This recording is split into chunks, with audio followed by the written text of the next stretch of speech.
You're listening to Needless to Say, another disgraceful member of the Damaged Goods Podcast Network. Check out us and other great shows at damagedgoodsinc.com.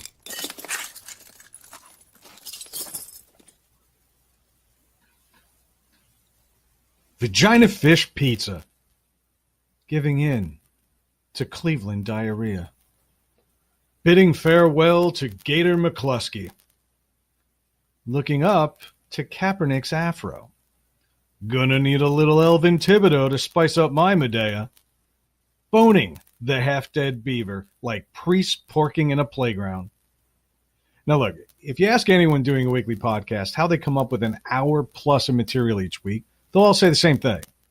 When you have chemistry, it all just comes together. That's an awesome statement, and it's completely full of shit, and I'll tell you why. If you rely on topics and headlines alone to carry you, you're already less entertaining than the truth.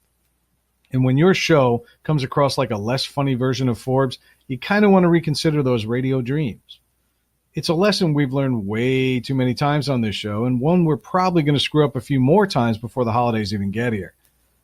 But every now and then, we get lucky. You see, the random sentences I opened this intro with weren't just there for cheap laughs. They weren't there for shock. They weren't fantasy football names for a Pennsylvania Catholic men's league. They weren't just weird euphemisms for what Mike thinks sex looks like. Instead, they were all accurate descriptions of news that came from the week that was. We didn't plan it that way, but again, sometimes even the biggest hacks like us, still get a little bit of luck on their side. This week, we're focusing on people who actually work versus those who don't. Those who reap millions in rewards for being a shitty quarterback.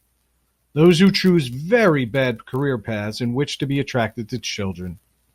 Those who simply shouldn't be working in space travel. And those who love animals perhaps a little bit too much. Most importantly, we're focusing on those who have a work ethic until the internet shames them for having one. Yeah, it's kind of ironic when you think about it. All of the headlines and topics kind of fell in our laps this week, a week about people working a little bit harder. Of course, we also have a resident expert who's seen both sides of this fence in the last 8 weeks, so I guess we get a bit of a pass. And because we're still us, there's still going to be plenty of meaningless side talks and meandering that should have been edited out, and at least 5 new ways to interrupt someone before letting them get to the point. Yeah, I'm still trying to finish the Louis C.K. story from last week, fuckers. So enough of this. One guy who never lets us down and has the work ethic of 5 Clydesdales is the ever-reliable Maestro. So Maestro, put down the disinfectant, stop sandblasting Mike's undershirt pits, quit buffing Craig's neck thing to a high shine, quit applying for other jobs at Damaged Goods, get off your knees, and hit that music.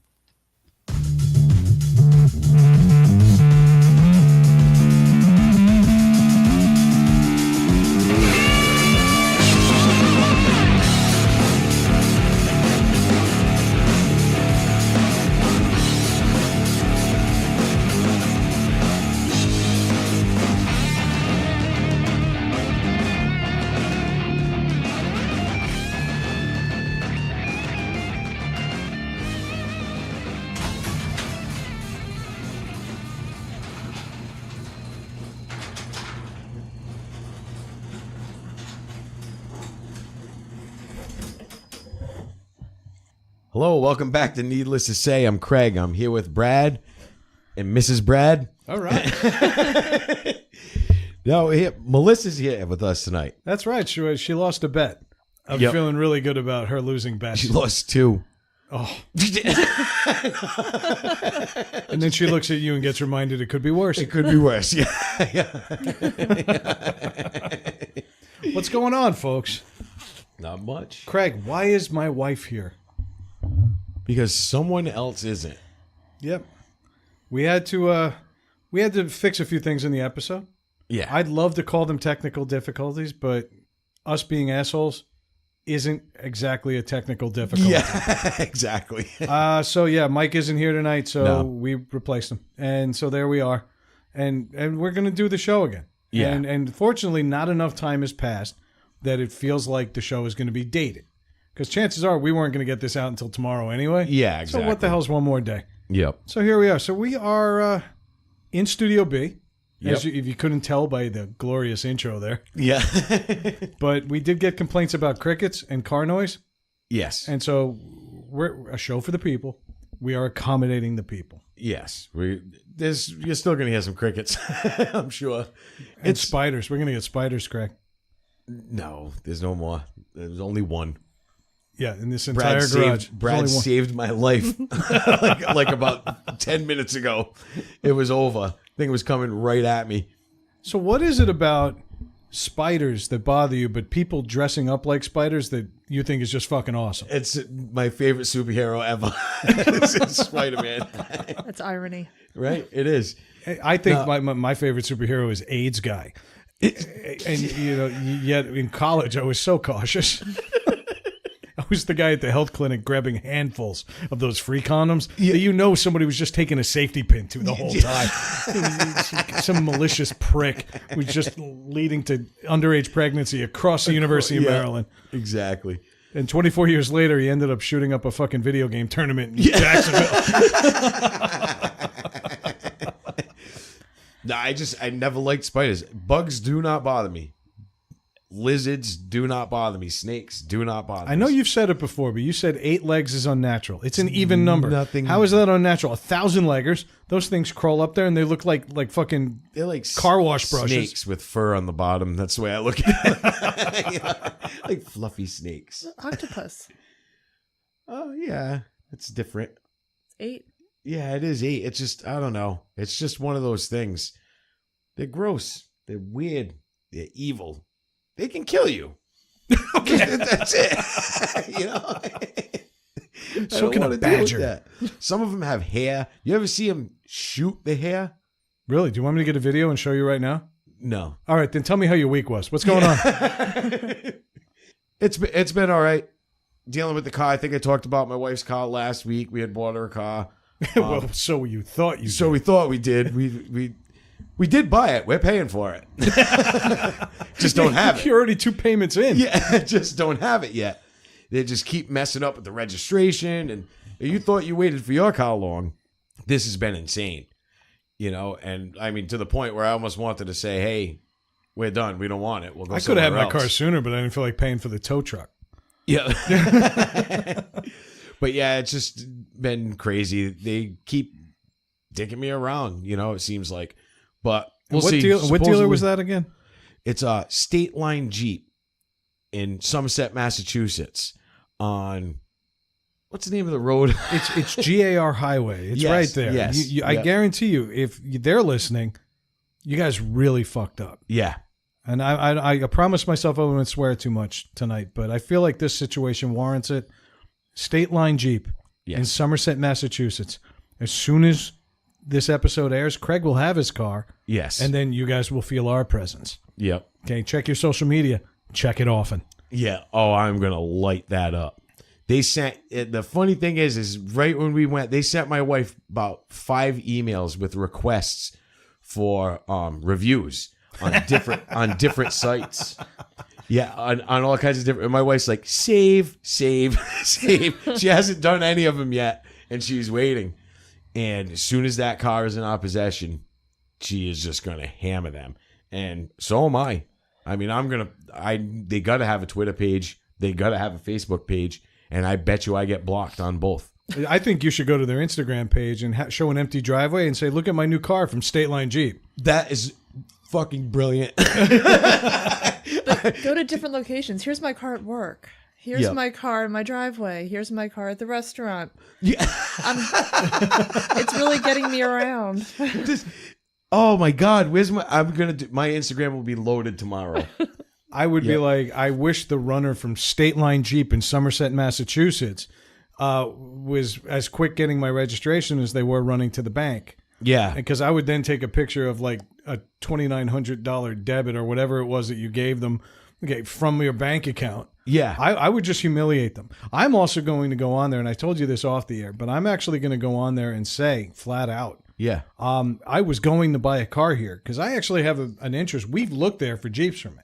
Yeah. I want a new Jeep. This was a Band-Aid. I'm going to get a new Jeep. And I was going to buy it there until this happened. Yeah. And so now they're going to have it on their page. I was going to until you did this to my friend. Yeah. And you know what? More than anything, the court of public opinion is tremendous these days. We all know what social media and social reviews do to businesses. Yeah. We're going to bury these guys. Oh, I'm going to hammer away. I've done it before with other companies. Like I said, I've been blocked on several accounts for companies that screwed me. And the thing is, the mistakes, I'm not that type of person. I know mistakes happen. I can deal with that. If you said, hey, we screwed up, this is not, sorry about this. I know it's inconvenient, but we messed up. Okay. But if you call me back the next day and you're like, hey, guess what? We did it again. And you're like, all right. You've waited 2.5, almost 3 weeks for a car that was in inventory. It's yeah. This didn't come from another state. No. The car you test drove is the one you wanted to buy. Yep. What is the goddamn problem? Yep. And I know that Rhode Island DMV is a pain in the ass. But there's no excuse. There's absolutely zero excuse at this point. So good week. Yeah. All right, great. It wasn't bad.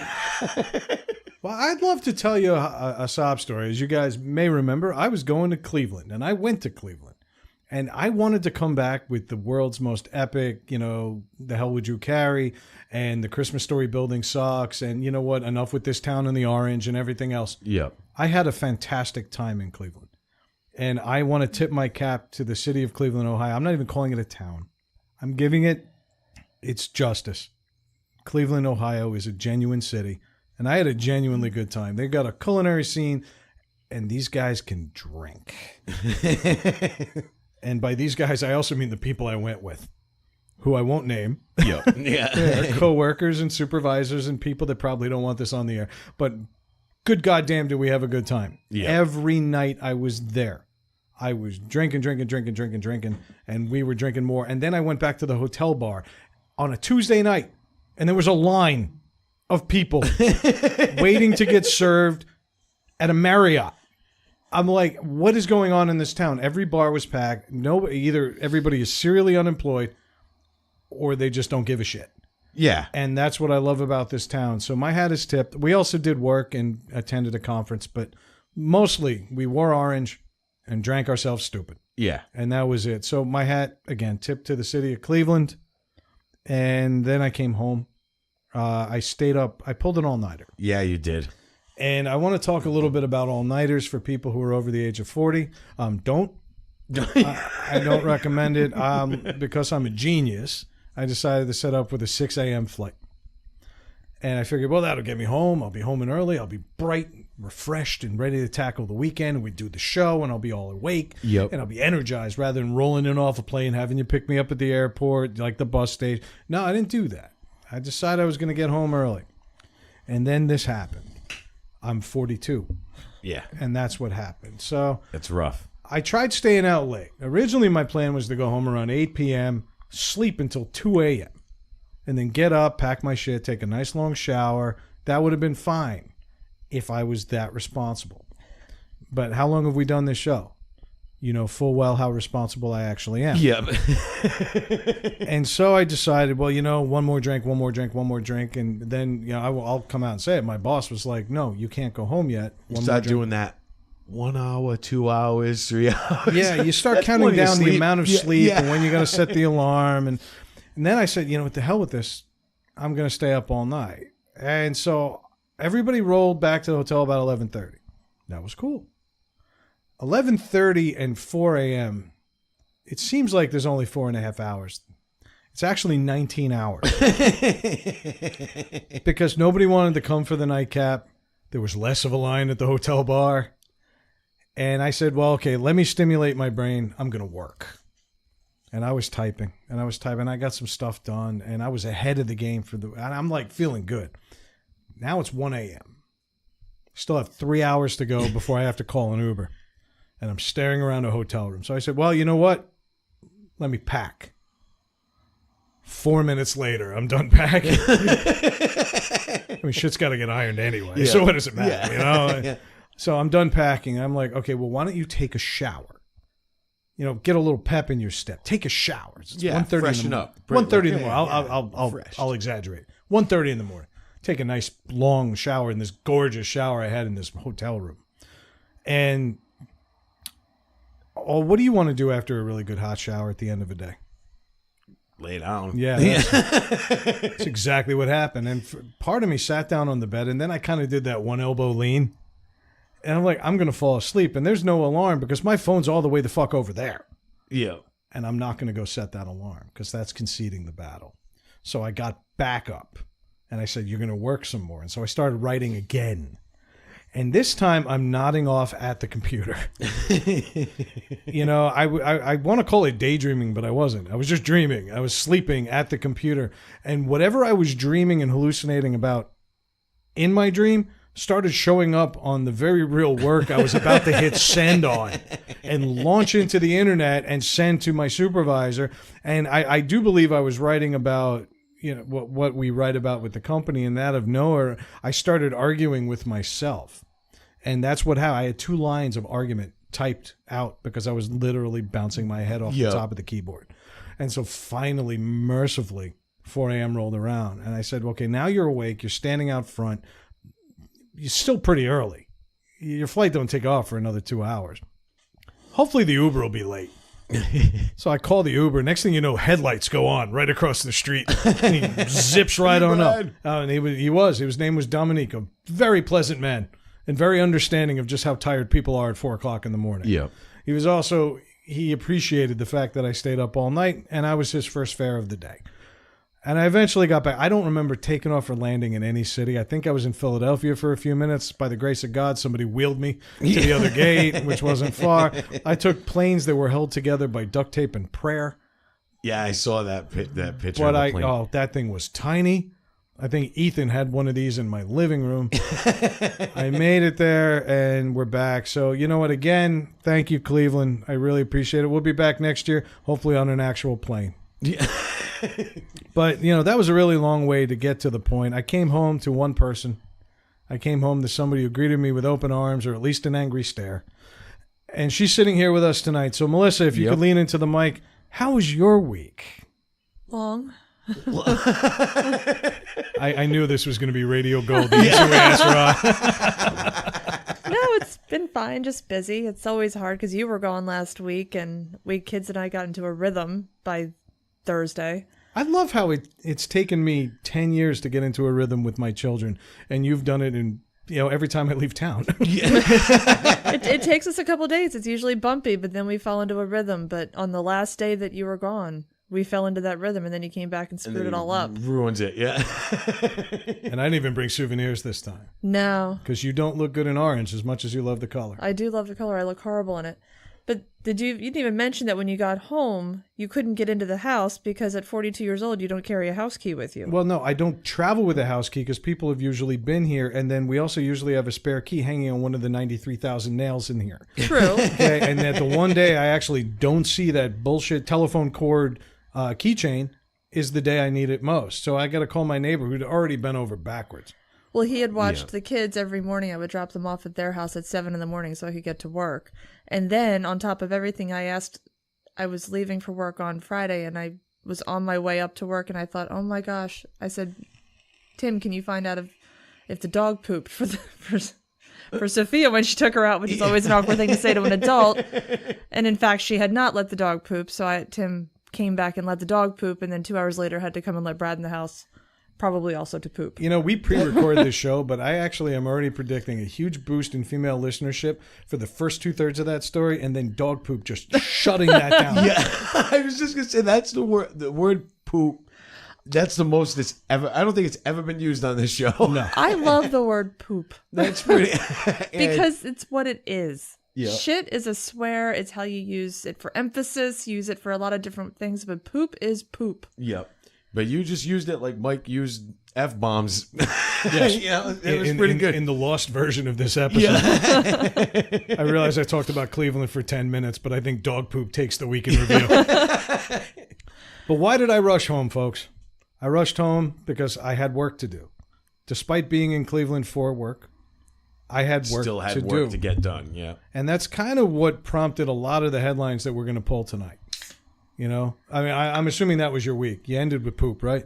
Well, that was the end of last week. This week was just trying to get back into a routine with you being here, which was...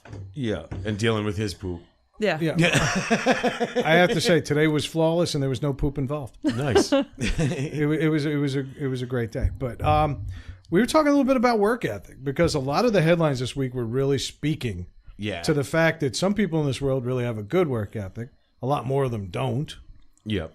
And so we're going to take another shot at it. We're going to give it a shot. And we should preface some of the audio with Mike might actually make it into this episode. Yeah, we might splice some of it in. We had a few some of it was segments. salvageable. Yeah. Truth be told, we did swear a lot, which is why hearing the word poop is kind of appropriate. Yeah, exactly. That's that. So, let's get right into it. I mean, I think the first headline that jumped at me, and, actually, let me pull up the outline. I don't remember what the first headline was. Well, I can tell you because it kind of ties into what's going on right now, is we have Hurricane Florence barreling down on the Carolinas right now. It's not looking good for those people. Anybody down there? Even inland. Yeah. That thing's a monster, It's a man. And it's monster. just going to hang out. Yeah. They talk about dumping like 3 feet of rain and ridiculous, 82-foot swells reported off Cape Hatteras today. Yeah. 82 feet. That's like That's Hawaii big. waves. Well, Yeah. they're anticipating 75% of people will be out of power for at least a week. Yeah. Almost like a typical thunderstorm in Rhode Island. Yeah, right? There's stiff breeze. Yeah. No, but it's horrible. They got a lot of problems going on. But the funny thing was there was a massive typhoon in Japan last week. Right. And some man who was so dedicated to his job of delivering pizza actually delivered a pizza in the middle of this typhoon on a moped. Now, granted, I'm sure all the cheese was slid to one side of that thing when the person got it. Yeah, because they had photos of him, like video, like street cameras, surveillance cameras of him falling on his moped from the wind, just whipping. Would not let this thing fall over. Yep, just catching the moped so it wouldn't fall over. Just gonna pick it back up, like go and to deliver a pizza. But who ordered the pizza? Was it Domino's? Because they'll replace it if something happens en route. Right, yeah, Maybe he was trying to exactly. save his job. Exactly. It's just that's right. He got high in Charlottesville. Someone it just took him down. He's like, I'm in the U.S. I don't have to do this shitty job anymore. The wind starts blowing. He happens to be carrying a pizza. Yeah. He found the one place in town that puts eel on it. And next thing you know, the pizza drops in the water, the eels swim away. Yeah. I mean, The ironic thing is the next day after this typhoon, they had not a massive earthquake, but a good 6.6. every earthquake is massive. Yeah. The ground is shifting under your feet. Yeah. No such thing as a small earthquake. Yeah, exactly. So I was That's wondering like if he saying mild diarrhea. It just doesn't exist. Yeah. And I'm sure he stuck it out at his day job at the glass factory. But this poor bastard. But that is dedication. You know what I mean? Shit. I know people, I'm not going to mention any names, have called work because their belly hurts. You know what I mean? And this guy drove a moped through a typhoon to bring someone a pizza. And I bet they gave him $1 tip. Or if he was late with it, they probably just slammed the door in his face. Yeah, exactly. It's been longer than 30 minutes. We don't want it. All of his clothes are ripped. His helmet's sideways. He's rushing up the stairs. But I had a bigger question for them. What does Japanese pizza look like? I kind of already touched on it with the eel comment, but Yeah. I don't this know. is a country that sells used panties out of vending machines, like right on main strips. Like you don't even have to go down an alley for this. It's not some weird like subsect of Tokyo. It's just 2 slices butt together on the wide end. Oh. You know full well they have like a vagina salmon pizza. Oh, you know it. No doubt. Yeah. I mean, after seeing the porn that these guys develop, God only knows what their pizza looks like. But whatever. This is a city that continues to let Godzilla crush their homes and then cheer at them, swatting a moth away. Japanese people are fucking weird, man. Oh, yeah. They got some crazy shit going on. Just watch anime. Right? Exactly. Bizarre. And I went to art school. All right. So that's a guy with a solid work ethic, though. Solid. This is a guy who's like anything to get this pizza to this person's house. Do you realize how many times I would have said F this and been done with it? The second the guy called me in the morning and said, "Hey, you coming in?" I'm like, no. I don't know if you've checked the news. Yeah, exactly. Nobody's going to order pizza today. Yeah. Except for that one douchebag in the highest walk-up apartment in Tokyo. But, then we've got the polar opposite. And you mentioned not too far away. Yeah, same continent, different worlds. Different worlds. The International Space Station had a little issue. There was a hole in it. They were leaking air, and they were trying to find this hole. And when they found it, they thought it was from a micrometeorite at first. It was small. Then upon further inspection, they're like, "Hey, there's scratches on the side of it, like somebody was going at it with a drill." So then the Russians started investigating and saying it was sabotage. Somebody tried sabotaging the space station. Then they started thinking maybe it was one of the younger cadets who just didn't want to be on the space station anymore. They get that space hysteria type thing. They go for like 6 months. Yeah, and you get that. It's like a dementia. Yeah. Well, because you're floating around. Clearly, your brain can't be good. We were not meant to be there. Otherwise, we wouldn't be floating. You're not up. You're not down. So these guys are out there in a small confined space. I mean, we're in your garage right now. Could you imagine being in here with 6 people? I'm already sick and tired of you two. Yeah. To be honest with you. I'm going to sleep on the couch tonight. So they assumed it was sabotage, and the first thing they thought was it wasn't somebody trying to bring it down. It was somebody trying to get them out of there before their tour was up. Like, okay, we're going to jump in the Soyuz capsule, and, they have a small escape capsule. And where does that send them? Back to Earth? Yeah. Yeah. What if it's facing the wrong way? No, it's just like a re-entry vehicle. Small, like almost like the Apollo mission. It looks like one of the like Apollo. Oh, like the LEM? Yeah. They're like little mini kaleidoscope things you get as a kid. Yeah, exactly. And they You know what I mean, right? No, yeah, I know what you're talking A about. little triangular thing. Thank you. Yes. It's like a triangle, heat shield on the bottom, pointy like a bell. I really think you two should start your own podcast going obscure shit from childhood that nobody else knows. But anyway, then they realized, hey, this has happened before. That nobody knew about it. NASA didn't know about this. And they realized, hey, this has happened before. There was a hole, I guess, prior to this that somebody had filled when it was being built. One of the people building it accidentally drilled a hole in the wrong spot. And was like, oops. and instead of reporting it to somebody, they just took some epoxy and filled it. Thinking like, okay. But the first time it happened, it was on a re-entry vehicle. Oh, Jesus Christ. That's not what you want epoxy on. No, exactly. So they realized, they actually tracked that down, found it was, found the person who did it. Obviously got fired and probably fired. Yeah, probably went to the gulag and who knows where the hell that guy ended up. I just like hearing you say gulag. Yeah.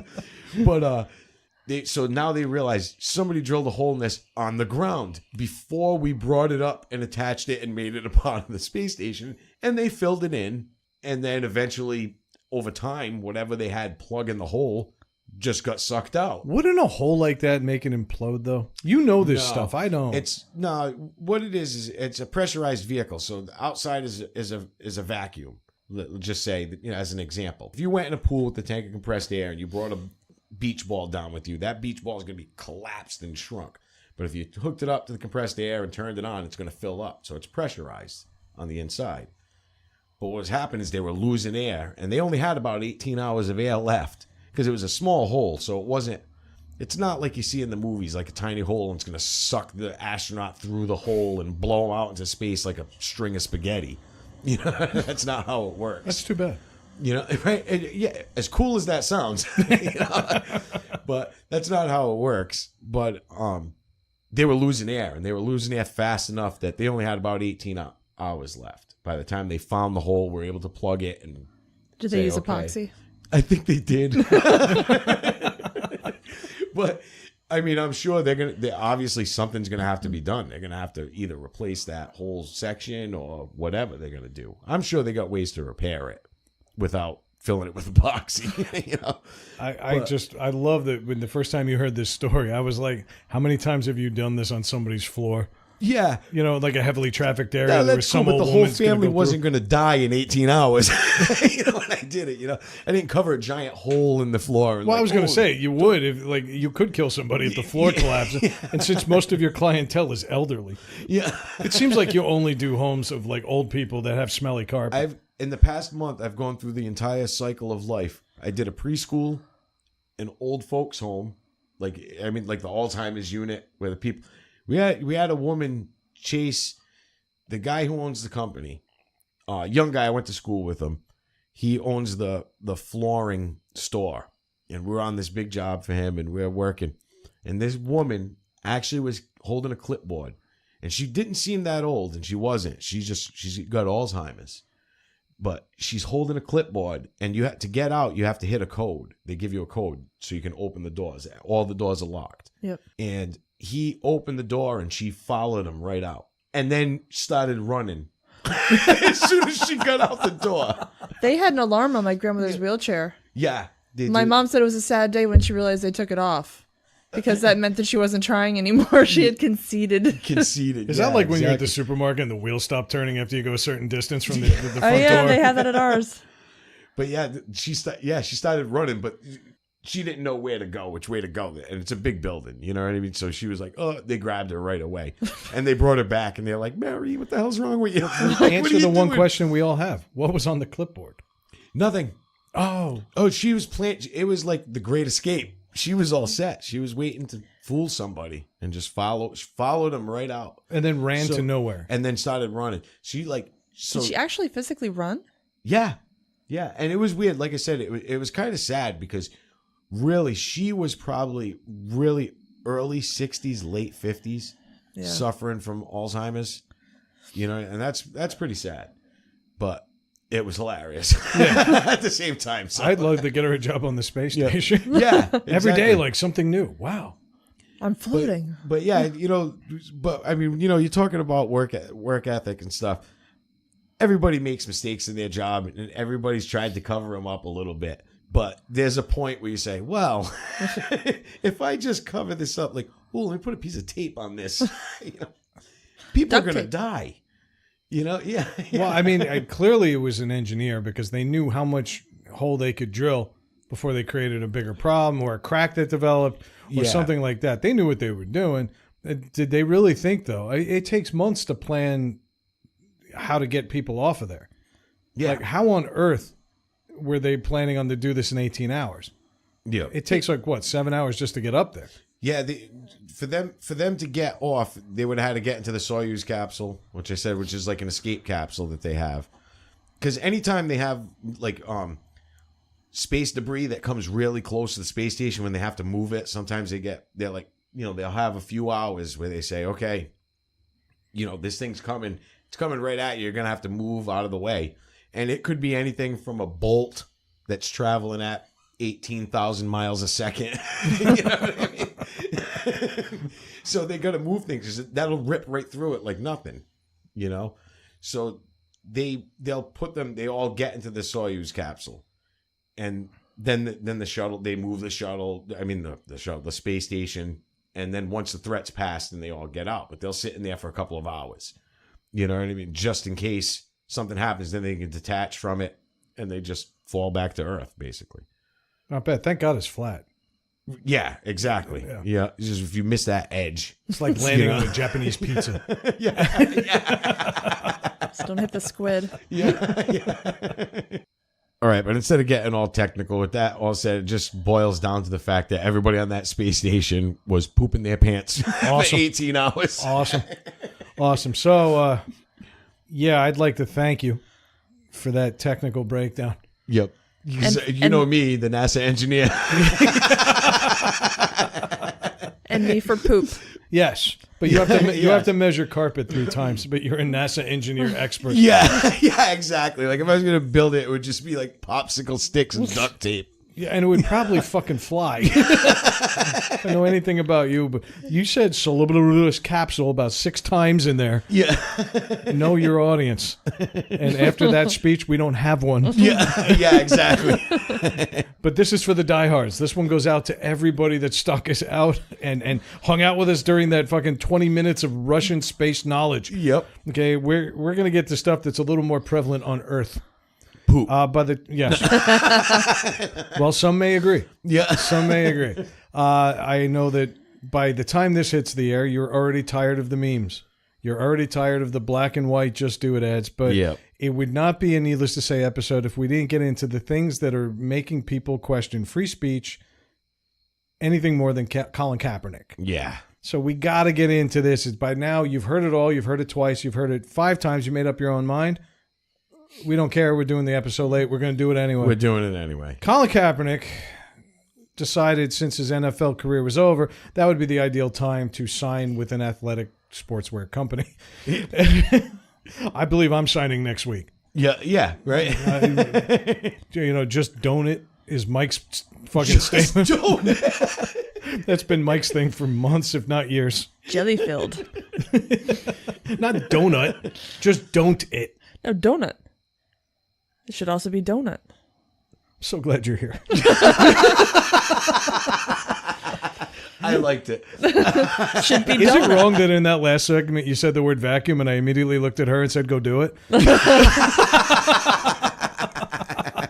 Now you got to leave that part in. Yeah. But yeah, no, I mean, I don't think we need to explain the situation, but what's our stance on this? Like, I'm kind of torn. We've talked on the show that most of us are in agreement at the table. We all tend to lean a little right, okay? And, we tend to try to be proud of this country. I've made it clear I'm not really proud of this country. Yes. I don't believe in this country. I don't believe in our government, no matter who's in charge. I don't buy into the memes that Obama was any better of a president than Trump because I think they're all corrupt in their own ways. That said, I think Obama was a better president than Trump because he's not a fucking idiot. Yep. I think you need a certain level of decorum and a certain level of grace to run any country, much less what used to be the most powerful, most respected nation in the world. And let's face it, we've fallen so far off that discussion, not just as a result of this. Okay, it goes back 20 years to when we were talking about blowjobs in the White House. Yeah. Okay, I think we've been losing credibility steadily for years. When we had a guy who couldn't spell potato as vice president. Yeah, as a vice president. When we had a guy in office that basically got mocked every week on Saturday Night Live for mispronouncing words. Yep. Okay, I feel like we've been losing this credibility for a long time. So I don't think it's entirely Trump's fault, but I also know he's not doing anything to help himself. Okay, but now we're in a country where we're still not able to agree on anything. Even a guy like a terrible quarterback, okay, that couldn't get a job on an NFL team, lost his starting job because he sucked. Yeah. Decided to take a knee because he was protesting, which I have no problem with. Yep. You do your thing. That's free speech. We are champions of free speech on this show. Do your thing. But it became a movement. And suddenly, now it's just one more thing for this country to argue about at a time where we don't need that. Yeah. And divide. And we're just creating more divide. So what's your stance on him signing with Nike, a company that promotes athletes at their greatest form? This guy has done nothing but sit on the sideline and take a knee during the national anthem. I mean, I look at it, it's an agenda on Nike's part to make more money. Is what it is. That's all. They don't give a shit. If they did, 3-year-old kids wouldn't be lacing up your shoes right now. You know what I mean? You need those little hands to get the laces through those tiny holes,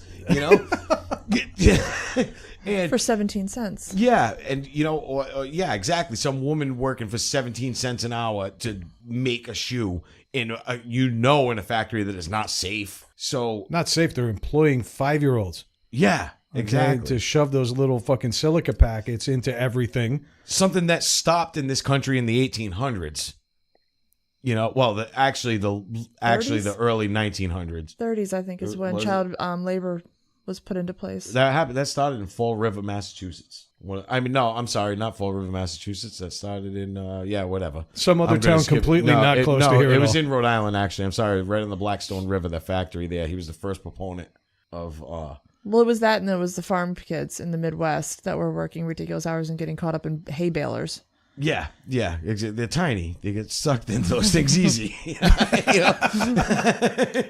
But how else are you going to clean those little spikes? They're so close together. But you're actually making my point. You know, Nike has no problem putting children to work because it's not in the U.S. Why should we be so into their opinions about the U.S.? Exactly. And more importantly, is Colin Kaepernick kind of selling himself out by signing with a company that genuinely doesn't give a shit about anything but money? You can say the manufacturing part about any company in this country, and I work for a manufacturing company, and it's a family-owned company. It's been around for 40 years, and the owner of the company said flat out, I don't want to be in China, but the manufacturing that we partner with is in China. If I don't go, I don't have work. I cannot employ people. He goes, at least if we go to China, we can keep the customer service, the product development, the art here. Okay. But as your company is not stepping up to support a polarizing athlete or non-athlete. Yeah. No, but I think, if anything, if you're going to play devil's advocate and do the PR thing with Nike and Colin Kaepernick, you can say Kaepernick started something that is still sending the ripple effect through sports.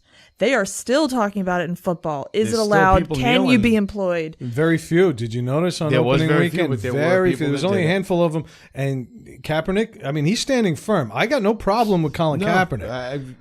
Let's be abundantly clear about that. I totally support his right to express himself any way he wishes. But I've said it 1,000 times on this show before. Freedom of speech is not freedom of consequence. Yep. And the consequence right now is not really being felt by him. It's this ripple effect that he's created where communities and people are fighting with one another. Families are arguing. Families are arguing, exactly. People on podcasts done in a basement normally, now being done in a garage, are arguing about these things. Yeah, exactly. And it's really upsetting to me because we have bigger issues to worry about than people taking a knee. You don't want to stand for your flag, that's fine. My counter to that is don't bitch and moan when they come and save your ass. Yeah. Okay. Exactly. Don't be there to accept that help. Yep. Okay. And don't be so willing if a police officer saves you.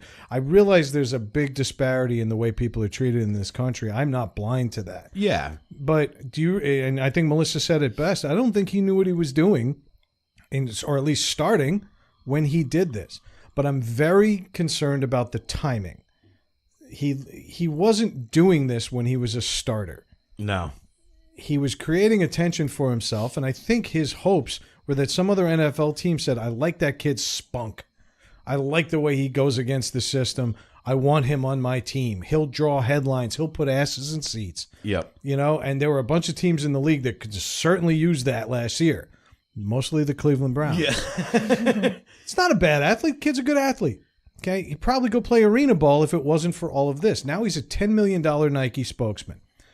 Why not sign with a black-owned company with nothing to do with sports? Yep. Why not sign, or even a sportswear company? Why not sign with a black-owned company rather than a conglomerate like Nike? That exploits people consistently forever. And that's, people started burning the sneak. Oh, Colin Kaepernick, you put him on your thing. I'm burning my sneakers.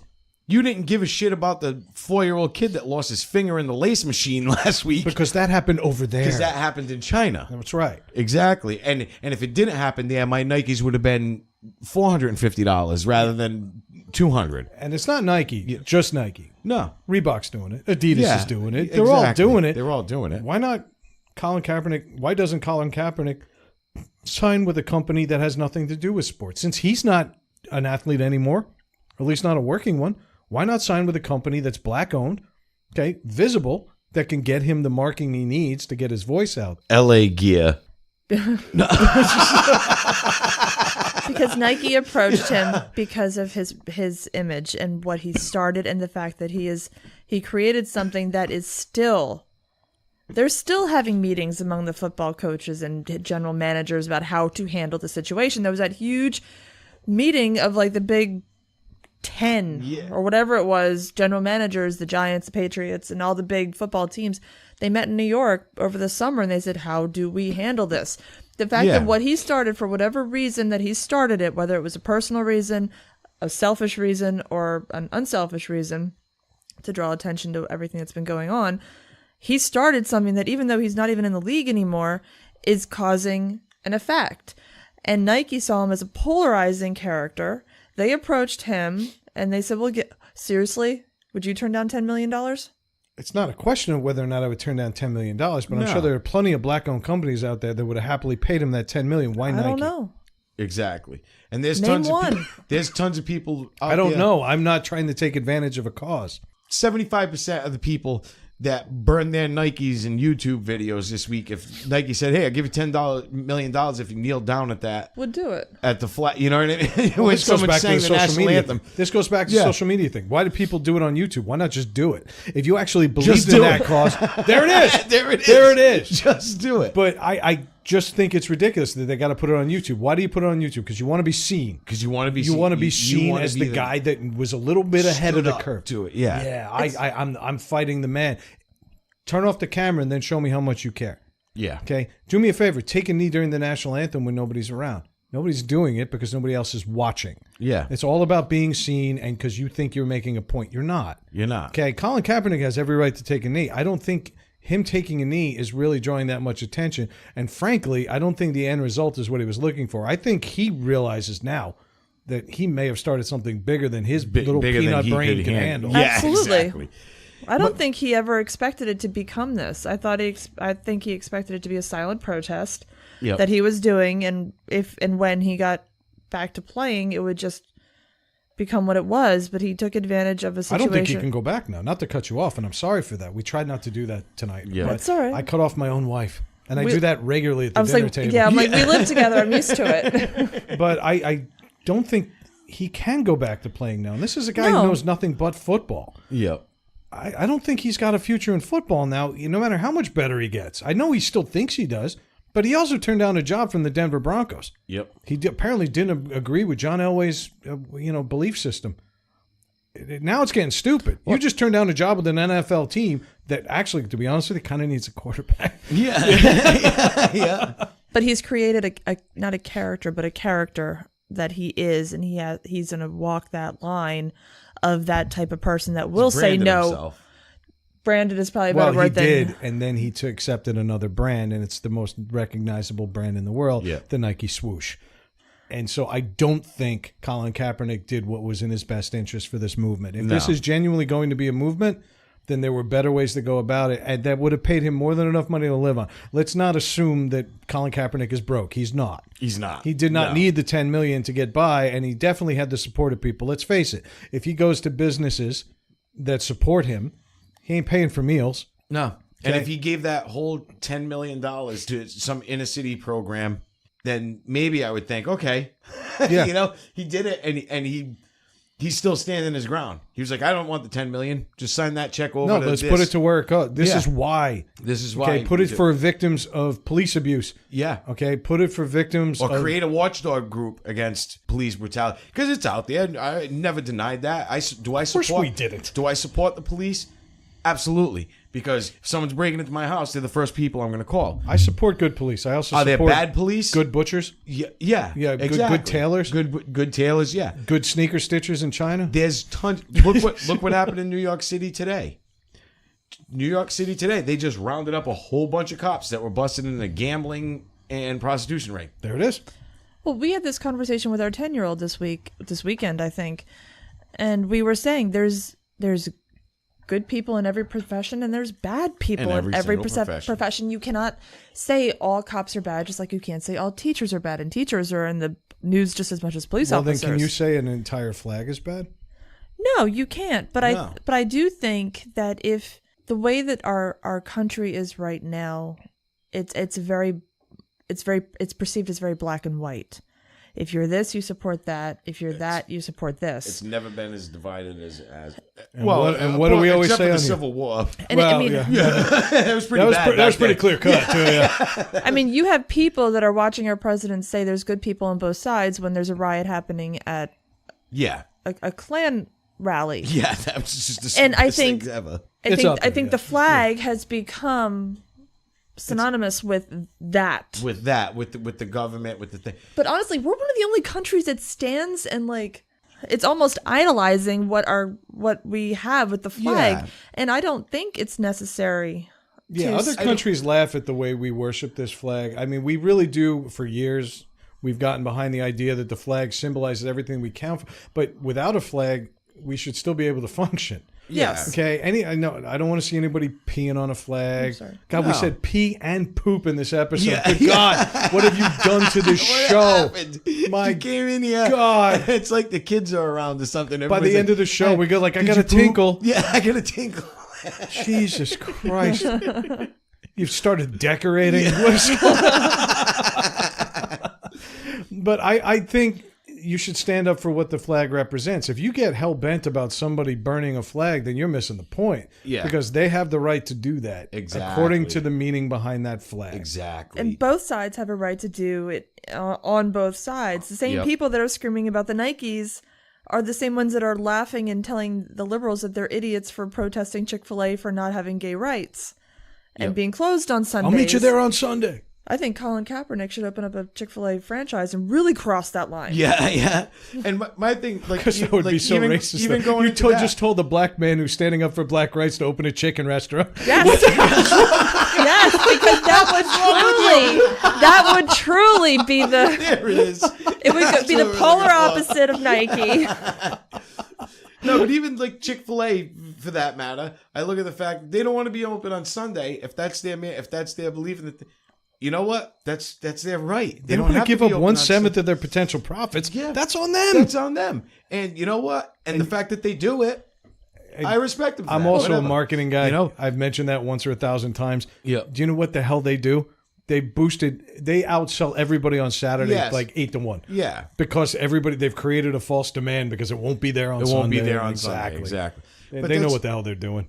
But when this all started with right away when Colin Kaepernick first knelt, I was like, "You dickhead, you fucking asshole," and I got all shitty, and never seen that about you. And then never seen you do that at all.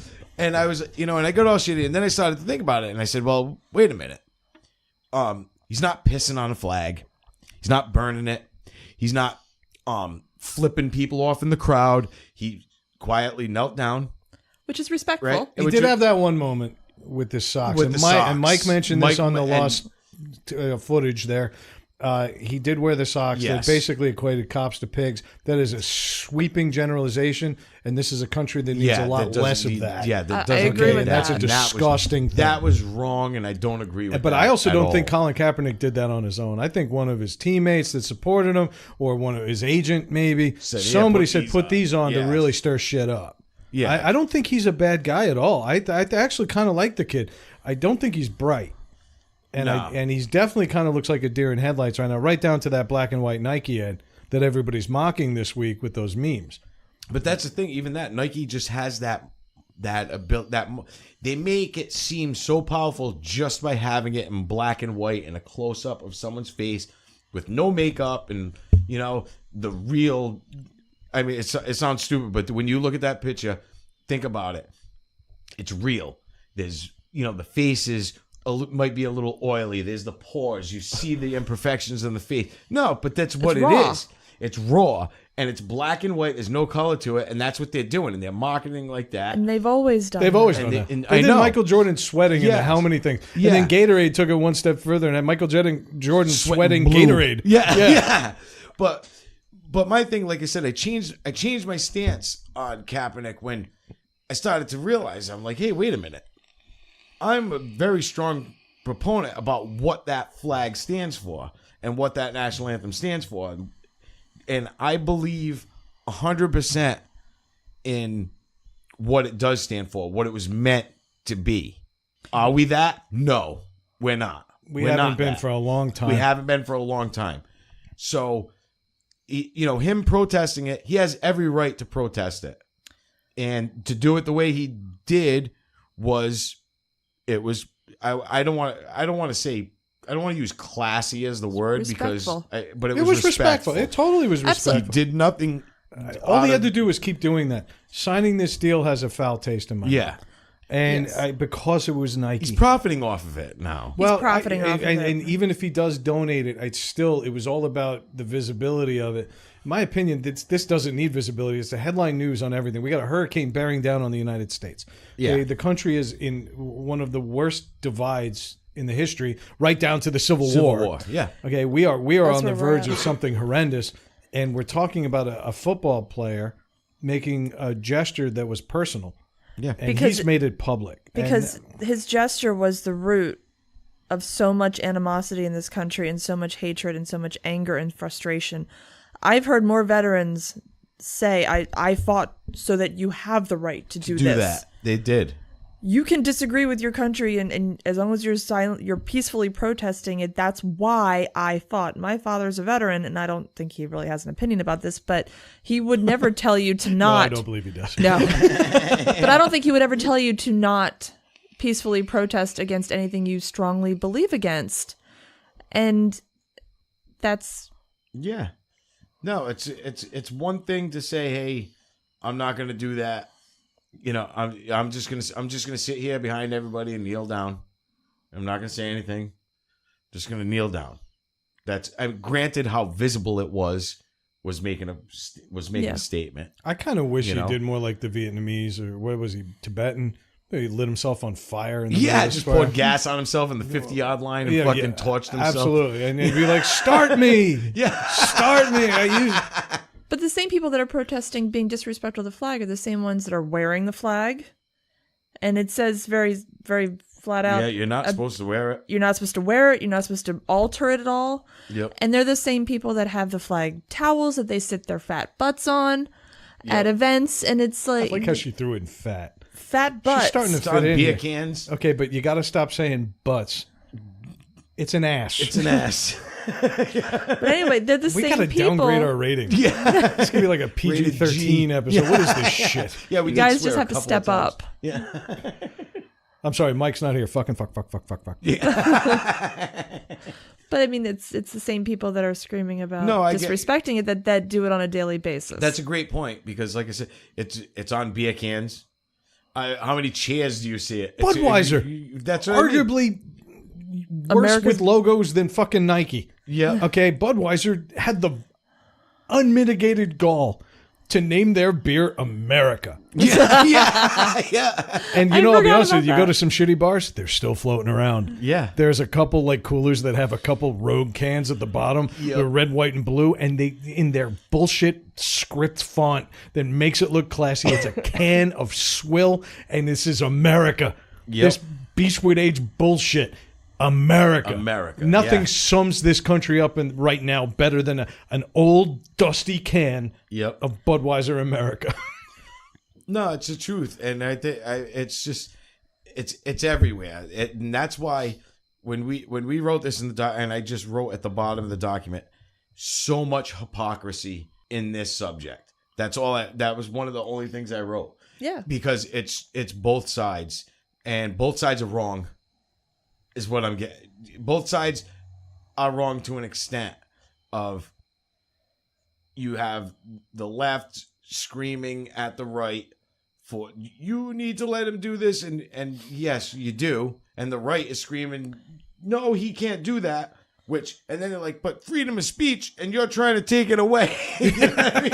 And it's like, wait, hold on, you know.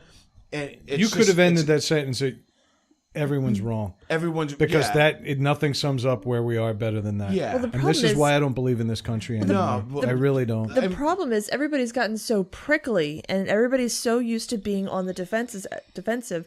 Everybody's got their backs up. Yeah. So the instant something happens, you can be saying something completely neutral, and someone will jump down your back knowing what your core values and base and party is, that nobody knows how to behave anymore.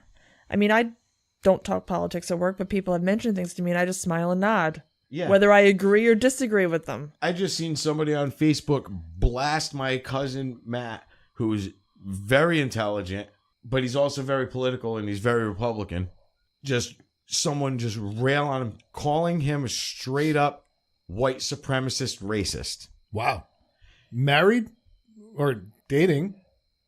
A black just had a baby. And she's gorgeous. Gorgeous. Beautiful. Just had a baby with a very black woman. And she would be okay with that description. And he is, well, I didn't say black as the ace of spades. No, not at all. Not at all. I love you, Kia. Yeah. Congratulations, guys. Congratulations. No, but I mean, she's a black woman, beautiful girl, and he is utterly and ultimately in love with this girl. Oh, yeah. And I mean, like I'm like, dude, come on, settle it down, kid. I'm both jealous and grossed out. Yeah. And they just had a baby last Friday, and it's just insane. And literally called out as a white supremacist racist on his Facebook page by somebody because of something he posted. Wow. That's where this country comes to, because he knows nothing about Matt, but he made a judgment based on one statement or one gesture. Therefore, I'm going to call you this, and that's why this country's in the state that it is in. Because we're willing to make those fly-by-night judgments, but without ever knowing anything. If he had posted a picture of him and Kia together with their baby, would he still post that? Probably not. But no, let's just make some snap judgments. Yeah, and that's why nobody's listening now; they're just reacting. And we've discussed this so many fucking times on this show. Yeah, and it's really gotten to a point. I do want to point out one thing before we get off this topic. When you describe, well, a little bit, a little bit, and that's why he's not here tonight. It's election day in Rhode Island. No, I was just saying. Melissa mentioned the NFL, all the team owners in the boardroom, and she mentioned the Giants and the Patriots. Normally, the Patriots would be very good contributors to that boardroom table, but the fact that the Giants were there, they just stopped knowing how to talk. It's happened at least twice. Is that you put the Patriots, the Big Ten, you said, and that's just hilarious. Well, they were just once front of mind because we're in New England and Brad's a Giants fan. But I'm saying they are the big owners of the big teams, and it just, to me, it's hilarious because I grew up in New England my whole life. Granted, the past, 10? What, the Patriots? 15 years? It's a bit more like 17. 17 years? Yeah. Have been incredible. A guaranteed playoff spot every year. Yeah. The team's fucking amazing. Yeah. And one of the reasons I love to make fun of them, because they're at the top of the mountain. They're at the top of the mountain. It's a lot of fun shooting them off. It is. But for 35 years before that mountain, they were around the bottom like, hey, guys, someone throw me a rope. For 35 years. One of the best things I learned by hanging out at the K, the bar we hang out at. Ladies and gentlemen, for the first time ever on Needless to Say, the K is shorthand for the place where I met Craig, where I got my wife drunk countless times. No, honestly, and the K actually stands for the Kinsman Tavern on State Street in Bristol, Rhode Island. If you're anywhere in the area and you don't go to the Kinsman, you're wrong. Yeah. The end. That's it. It's a fantastic bar that represents everything that we stand for on this show. We love hanging out there. We plan to record there soon. Yep. We actually want to do a little live in quotes, but on-site recording, we'll call it. Before they open? Before they open. Just interviewing John on the mop. It's going to be a good time in there this season. We love watching football and everything, but that was a point I was going to make. Is one of the things I learned about this area leading up to the last 17 years is that the Patriots weren't even on TV for many of those 30 years, which is why there are so many Giants fans and Steelers fans in the area. And that's how our compatriot there ended up the way he did. Yeah. No, it's the truth. I remember as a kid, it was very rare that the Patriots were televised. But let's get back on track. Well, we were talking about Colin Kaepernick and standing up for what he believed in and making a stand that turned into a movement. What about the flip side? We had somebody who was moderately famous back in the 80s, early 90s. He wasn't a star. No. He was a guy who plied his trade and managed to land a gig on The Cosby Show, which at the time was the #1 show on television. And he played a role that, annoying as shit if you ask me, but ultimately, it was a well-received role. He was on the show for 5 years. That's And it? then Hollywood hasn't been so nice to him. He's shown up here and there. He's probably played a corpse on Law and Order more than once. Yeah. But the man had to go out and get a real He's done- job. And he was still doing theater, obviously local theaters and stuff like that. And, Yeah, he believed You know? in his craft and he believed in acting. And you know what? But the man had to go out and get a job at Trader Joe's. yeah. Okay, so his name is Geoffrey Owens. You know him as Elvin Thibodeau. Okay, but you know Denise's fiance. Sandra's husband. Sandra. I'm sorry. I think, you know, this story represents the internet claims that they're responsible for making the Colin Kaepernick movement something bigger and something more important. This is an example of why the internet is everything that's wrong. And, you know, we talk about it every week, but you can't ignore what's stabbing you sometimes. The internet shamed this man, or at least one person did, and a lot of other people got behind him. They took a picture of this man at work wearing a tie-dye Trader Joe's shirt, Yep. begging groceries, earning an honest living, doing what he needed to do to put food on the table for him and his family. And the internet's first reaction is, oh my God, you used to be famous. You're on the Cosby Show like 30 years ago. Clearly you're still working. How do you not have any of that fuck you money from the Cosby Show? Yeah. What money? That guy was making probably $1,100 an episode. Yeah. So you figure what, 12 episodes a season? Well, 24, but still. Oh, was it 20? So he was making 24. So he was making what, 30-something thousand a year? Yeah. Roughly. And what happened was Bill Cosby, we didn't discuss this the other night, but this That was came out bad this math, by the way. Really bad week. now. Nicely done. The same guy who wants to tell me about Russian space station and all the science behind That that. was horrendous. Tell I me realized again after. I was what like, can did put I a just hole say in a 30? Russian space station. Tell me. I'm begging you. It turns out the Bill Cosby thing is the reason he had to go to Trader Joe's. That came out this week after we recorded the first time. They took all of the reruns off the air because Cosby can't So keep there's no more residuals. Yeah, no more residuals. It's still on. Stop getting a check. Not as many, though. Not as many, and he's Yeah. losing money hand over fist. So he went out and got a job. I might have his tip to the guy. Yeah. But like the Kaepernick thing, I don't think he was quite ready for what came next. Yeah. And so I don't know if you heard, but a guy we don't like on this show, No. a guy named Tyler Perry, because he, the blackest man to ever white knight somebody. Yeah. Yeah. Okay, Tyler Yeah. Perry came in and offered him an immediate role, 10-episode arc on his sitcom The Haves and Haves Nots. And I'm talking too much, so Craig, take over, or Melissa. This is, for one thing, it's a horrendous show.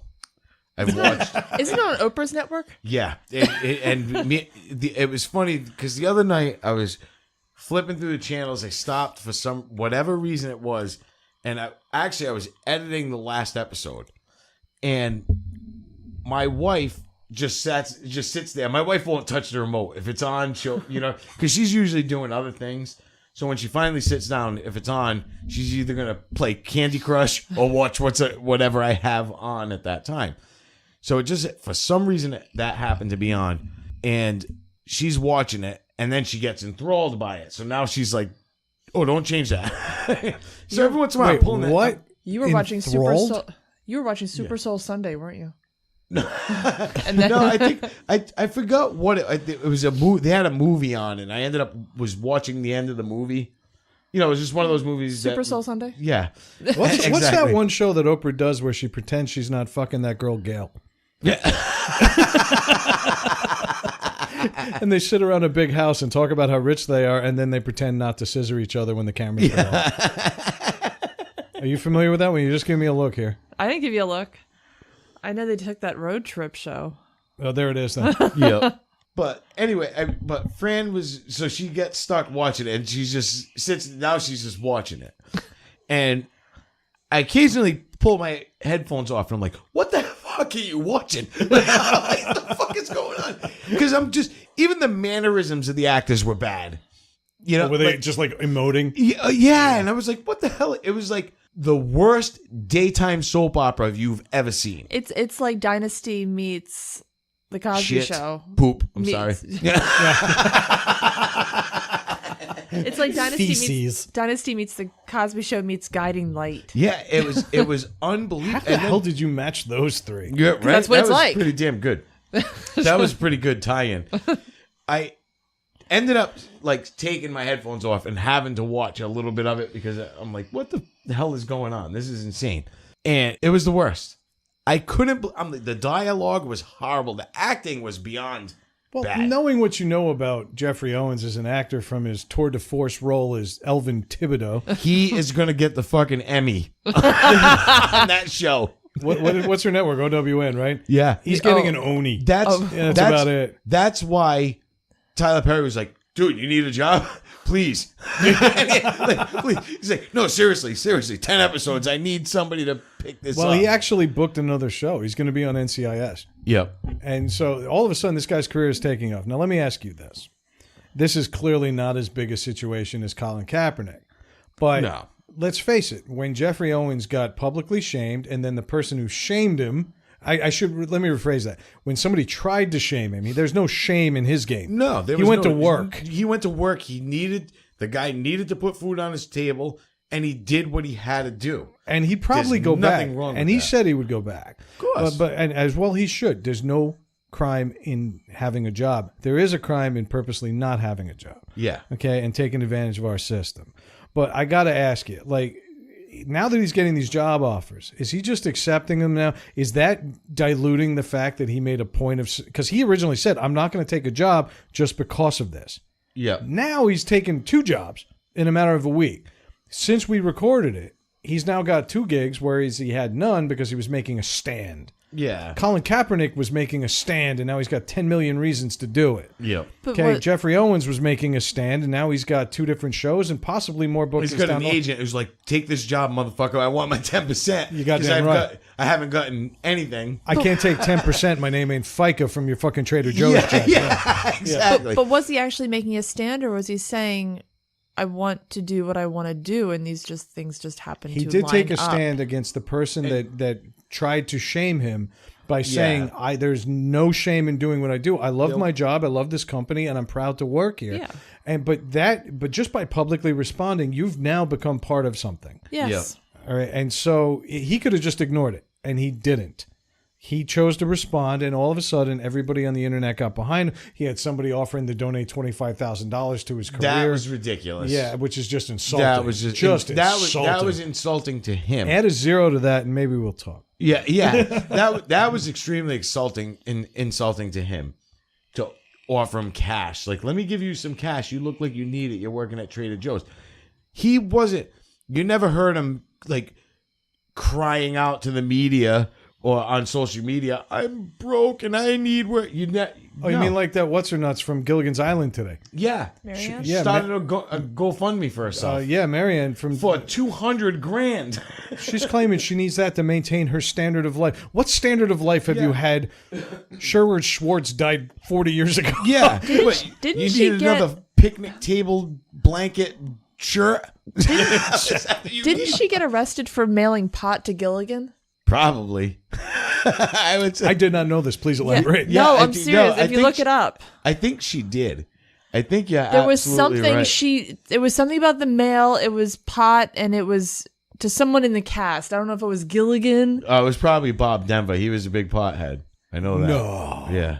Go on. But she did. I don't know if she was actually arrested or if she was just fined. But it was in the news like 10 years ago. Yeah. About it was. that? Yeah. All right. No, I so, think- so using FedEx as a drug shipment Yep. wasn't It was working USPS. out for Wasn't her. working It out, wasn't a yeah. sustainable It was- long-term It plan was for an straight US 80-year-old actress. It was straight USPS. She didn't even go fancy. that's what the problem is. They legalized marijuana. Now she can't sell it anymore. There it is. So only she's on not state, making- only on the state I'll be level, honest not with you, she ran a federally. dispensary. Yeah. I would go to Marianne's I dispensary. would go to Marianne's dispensary. Right. She serves it in coconuts. Yeah.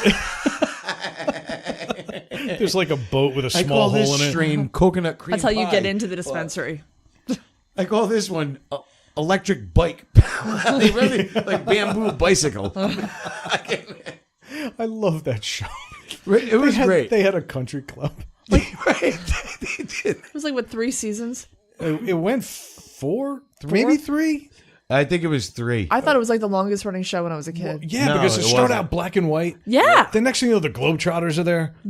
You know, they're playing basketball. I know that was a movie, but still, it all happened so quickly. Yeah. I thought it was because it was always on repeats in the summertime. Yeah, it was. I it was watched like- it all the time. The as a boat kid. was made It by a hilarious. Russian engineer. Yeah, a giant hole in it that he filled with paper. Honestly, if they just paddled fast, they would have been okay. Just trying to beat the amount of water coming on here. But so Marianne, but I mean, getting back to the point, like Marianne did it the wrong way. Marianne didn't save her money. I think Gilligan's Island's still on somewhere. She's Right. probably getting residual checks, and she's just pissing it away because she still considers herself an actress. At least Geoffrey Owens had the common sense to say, hey, I got to go get a real job. Okay, you didn't see Erin Moran doing that. Joni from Happy Days, and she died a miserable death in a trailer park. Yeah. Because she kept trying to live on residuals. Yep. Yeah, so my hat is tipped to Geoffrey. We haven't had a toast tonight. Can I do our first toast? And Melissa's first ever, needless to say, toast. Yes. To Geoffrey Owens. To Geoffrey Owens. If I had run into him, I just would have gotten a selfie. No, Yeah. but that's the last thing you should have done. Because I he don't was just know. at work. But Did you see his face on the photo? Didn't look No. too happy about it. No. I think that's because they cornered him.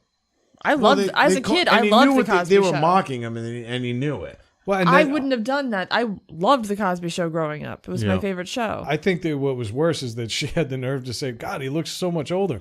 Yeah, about 30 years. No shit. He looked older. Right? Well, It's good just- luck to Geoffrey Owens. I hope that he finds some level of success based on acting skill and not on novelty. Yep. Because I think that more than work ethic really turned out to be the theme of this episode. So I really believe in what you're doing and don't just take advantage of a novelty. My hope for Colin Kaepernick is that he is going to take and make the most of this opportunity. Yep. Use that money for good. Whether Yeah. you donate it or you build a foundation or you just do everything you can to really raise awareness, and not just media awareness and social awareness, but actually get people moving and get people active. Then Yeah. it will all be worth it. I have a hard Then time. something would have came out of it. Something would come out of Exactly. it. If he uses Nike's money to do something like that, I'll publicly apologize on this show. Yeah. But I right now I'm skeptical. I feel like the timing of his kneel was as skeptical as the timing of his accepting of this contract, and by the company that he chose to accept it with.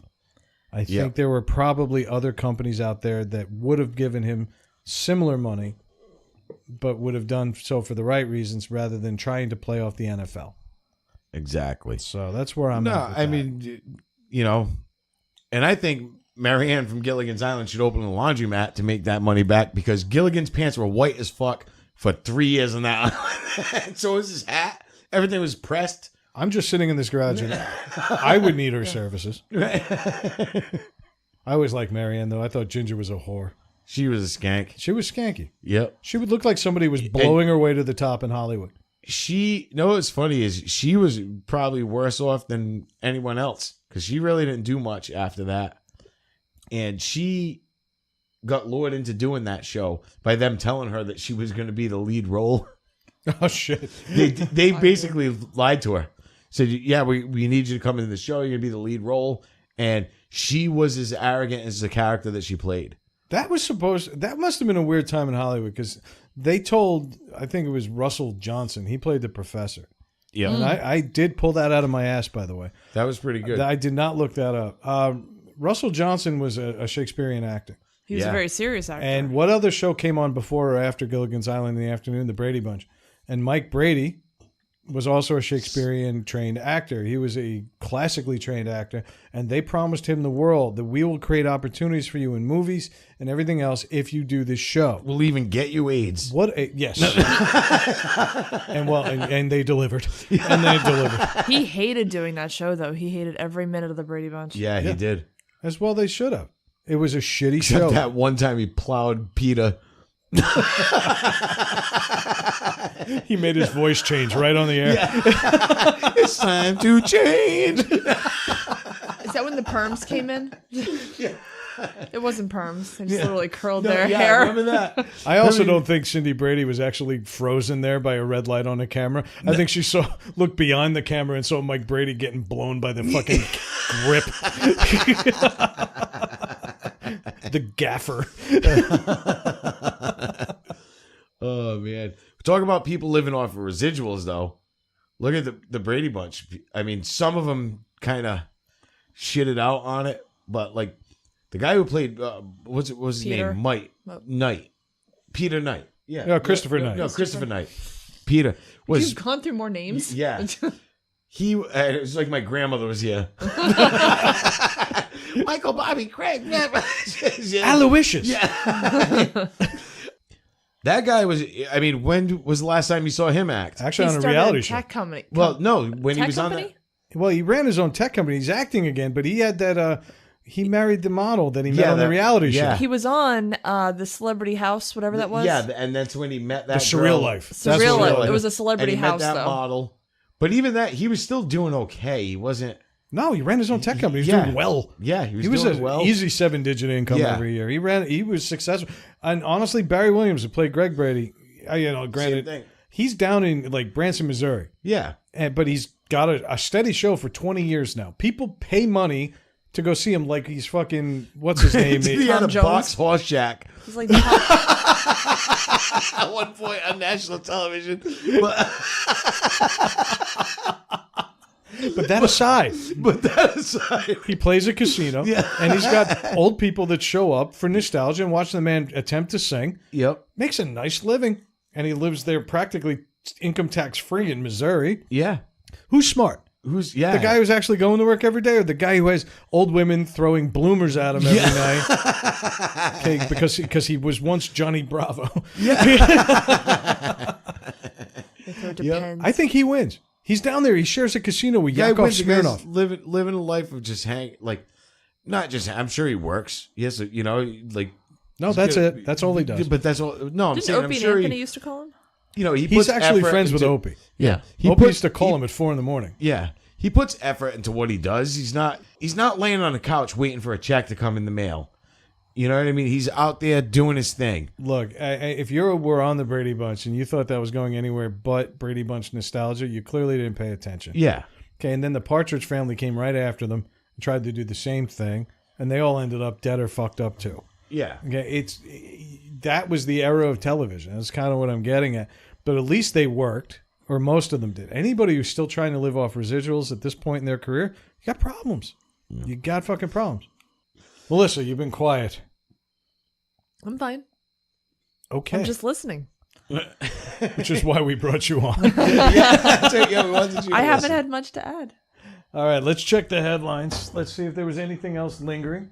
I think Geoffrey Owens was really our crux of the episode. Yeah, I think Like so. Kaepernick was. Well, Kaepernick and Geoffrey Owens and the kind of the whole thing. Two black guys that lost their jobs and now got better ones for doing the right thing. Absolutely. Absolutely. I think you agree, right? Sure. I think that's probably the best way we could possibly end this episode. You know, we made some points tonight. I think so. So let's get into a little housekeeping because we have to do it. You know, I don't do. know if you guys are listening or not, but we kind of have to do it. Social media, we love you.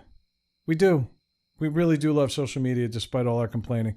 But I would love for you guys to actually use it and reach out to us. Share our shit. We got a couple of comments this week. We actually did. People are responding. One of them came from Joe. Joe, if you're down in Virginia, be safe, brother. Yeah, be careful, man. I know he decided to leave the relative safe confines of the Northeast just to fly back to his house to fly into the heart of a storm. Yep. Yeah, it sounds about right. I met Joe this one time on the 4th of July, but it sounds about right for Joe. Yeah. All right, so that works. So, Joe, be safe down there, buddy. Christy, while we're at it, storm's coming to you too. Be safe down there. Don't do anything stupid. By the time you hear this, the storm will have already passed. So don't stop working on the roundup. I mean, I don't on the run. And by that we mean NTS rundowns. You get rundowns. That's the one. Because Craig's fucking illiterate even on Wednesday. But God so damn it. Christy's doing NTS rundowns, but on social media it's at NTS_podcast on Twitter, and again, because we love you, at NTS_podcast also on Facebook. Rumors of our Instagram account are no longer rumors. We will be launching that this week. Yes. We will have an Instagram account that will be the exact same pictures we share on Facebook. And there'll be all pictures of my new car on it. That's right. Yeah. Or the empty parking That's spot. right. I'm looking forward to seeing a blank space Yeah. all over Instagram. The body outline. Yeah. And knowing social media, they'll think you're starting a movement. Yeah. I'll do it in black and white. Well, don't do With it in my white. greasy face. Don't do it in white because if you do a blank white thing and post it to Instagram, bad things happen. Yeah. Bad Flooring things. glue in your hair. Also, merchandise. Honestly, if you like the show, and I know there's a few of you out there that do, because I'm starting to notice trends. There are things in the statistics that are telling me the same people are listening every week. Don't be quiet anymore. Say something. Vote with your wallet. Yeah. Okay. Yeah. Buy our shit. Okay. If you go to teespring.com and look up Needless to Say, ... you will find all of our merchandise. I am partial to the tour shirt because it's dated. And pretty soon we're going to be out of 2018. Craig's wearing his now. It looks appropriately satanic. Wear it to church. I definitely want you to wear it to church, and wait till you hear what we got planned for next episode. Yeah. But that aside, is there anything else we have to say? Craig, do we have anything? Rhode Island Comic Con. Oh, good. Take it. We have a table at Rhode Island Comic Con this year. And we'll be there. We'll have we're going to have a little raffle, some prizes for a raffle going on. Don't reveal them. No, I'm not going to reveal them. We're going to be recording. Almost the whole weekend. Yeah. So, I mean, step up to the table. You got a chance to come in, meet us. Come in, meet us, hang out, ask us some questions. We'll ask you some questions. If you bring beer, better questions. Better questions. Way better. Yeah. Exactly. Manny will be there. Manny will be there. He's not coming on our dime, but he'll be there. No, he'll be there. Yeah, sometimes Manny will be there. It's going to be a good time. I mean, Rhode Island Comic Con's always a blast, but I think you know what the this best year's part gonna be about it is, and I'm sorry I cut you off. We almost went a full episode without cutting each other off. Almost. I got to say this. I think one of the things I'm really looking forward to the Comic-Con is that there are no other podcasts there. There haven't been in all the years we've gone. We are going to be the only podcast with a table. They may have been walking around. But none of them actually got a table. So we're going to be able to draw attention to ourselves, and hopefully we'll be in a good row where we'll be able to just have organic, natural conversations with vendors and with artists. Yes. And with other things. And that's what I'm hoping happens over the 3 days. I would imagine there's a camaraderie that happens amongst the booth owners. Well, I plan on establishing some of that. Yeah. When we first get there. And so I think there's going to be a lot of handshaking going on. I think by the end of Sunday, we're going to make some friends, and I think we're going to be able to stretch the reach of the show a little bit further. I hope so.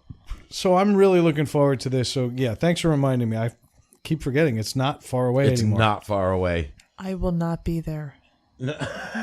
Why? You don't want to go? We have kids. Yeah. It's unfortunate that you won't be there to not talk. Yeah. Yep. But that said, despite all my mocking, I would like to thank my lovely wife, Melissa, for stepping in tonight. Yep. Okay, at a very short notice. Okay, yes. This whole episode was very short notice, but she stepped up to the plate, swung it, hit it out of the park. I want to thank you for that. Do you have any words for our fair listeners? Needless to say, we pooped it.